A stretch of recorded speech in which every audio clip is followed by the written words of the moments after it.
Assalamualaikum warahmatullahi wabarakatuh.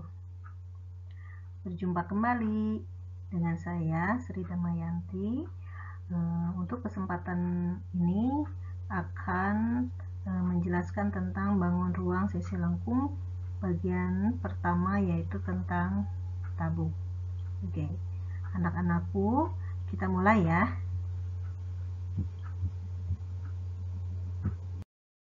Kompetensi dasar pada materi ini yaitu membuat generalisasi luas permukaan dan volume bangun ruang sisi lengkung, yaitu terdiri dari tabung, kerucut, dan bola.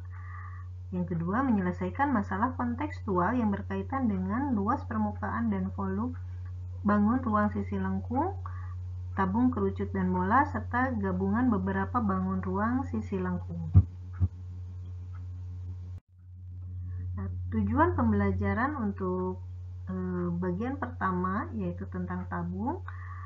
Yang pertama, mengetahui definisi tabung. Yang kedua, mengetahui jaring-jaring tabung. Yang ketiga, menentukan luas permukaan tabung. Yang keempat, menentukan volume tabung. Oke, kita simak ya. Apa itu tabung? Tabung adalah bangun ruang sisi lengkung yang dibentuk oleh dua buah lingkaran kongruen yang sejajar dan sebuah persegi panjang yang mengelilingi kedua lingkaran tersebut.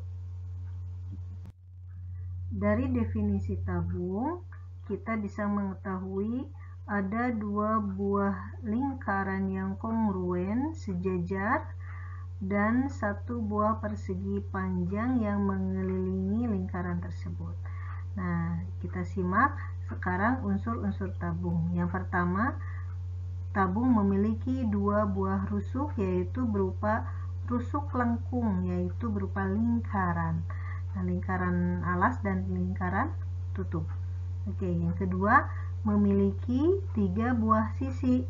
Nah, tiga buah sisi itu berarti sisi-sisi yang membatasi tabung tersebut, yaitu berupa lingkaran alas, lingkaran tutup, dan selimut tabung. Jadi, yang persegi panjang yang mengelilingi lingkaran itu disebut dengan selimut tabung. Oke. Nah, yang berupa tutup tabung, lingkaran alas tabung, dan persegi panjang selimut tabung bisa kalian sebut dengan jaring-jaring tabung. Oke. Nah, jaring-jaring tabung ini kita pakai di luas permukaan tabung. Nah, untuk jaring-jaring tabung, agar kalian lebih paham, kalian bisa mengikuti kegiatan 1 di halaman 272. Oke, selanjutnya adalah luas permukaan tabung. Nah, luas permukaan tabung itu adalah 2 VR dikali R tambah T. Nah, di kegiatan 2 di halaman 274 itu kalian bisa melihat bagaimana cara mendapatkan rumus luas permukaan tabung tersebut.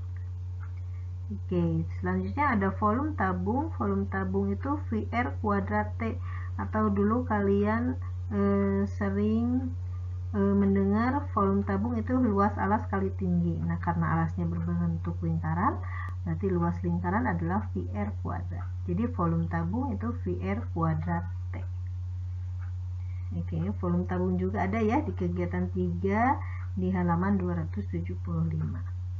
Oke, untuk lebih memahami penghitungan dan penggunaan rumus luas permukaan tabung dan volume tabung, silahkan kalian simak contoh berikutnya yang akan saya jelaskan, yaitu contoh 1 dan contoh 3. Oke, contoh 1, menghitung luas permukaan tabung. Disuruh menghitung luas permukaan tabung di samping. Nah, ini tabungnya. Berarti yang angka 3 ini jari-jari tabung ya. Nah, yang 7 ini berarti tinggi tabung. Oke, kita tulis jari-jarinya 3 cm, tingginya 7 cm. Oke, kita disuruh menghitung luas luas permukaan tabung, yaitu rumusnya 2VR R tambah T. Oke. Nah, 2V R-nya berarti 3 ya tadi. T-nya 7. Nah, untuk V ini karena di soal ini tidak dicantumkan V-nya berapa, berarti kita biarkan V-nya tidak perlu diganti. Diganti 22/7 atau 3,14. 2V berarti kali R-nya 3. Nah, dalam kurung R berarti 3 ditambah 7. Oke, kita kalikan saja dulu yang ini ya. Berarti 2 kali 3, 6 V ya. 2 kali 3, 6 V. 3 tambah 7, 10. Berarti 6 kali 10 berarti 60 V. Oke. Nah, satuan untuk luas permukaan tabung adalah cm persegi. Oke.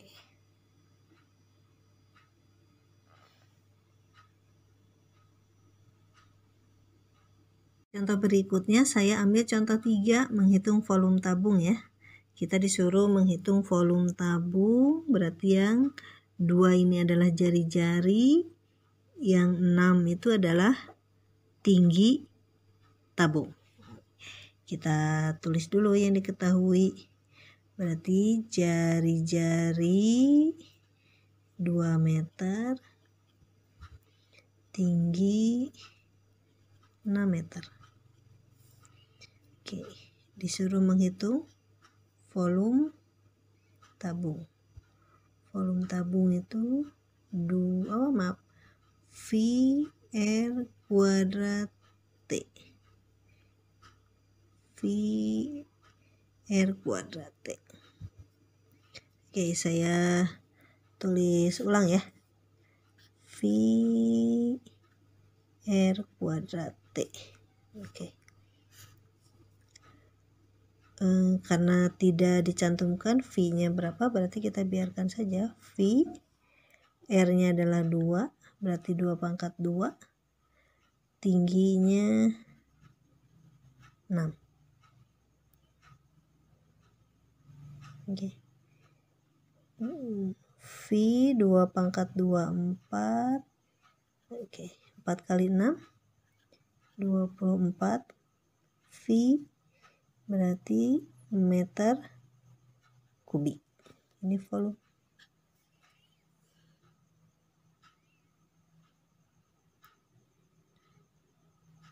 Bisa ya? Oke.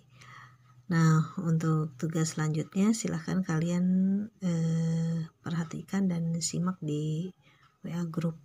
Itu saja yang bisa saya sampaikan. Semoga bermanfaat.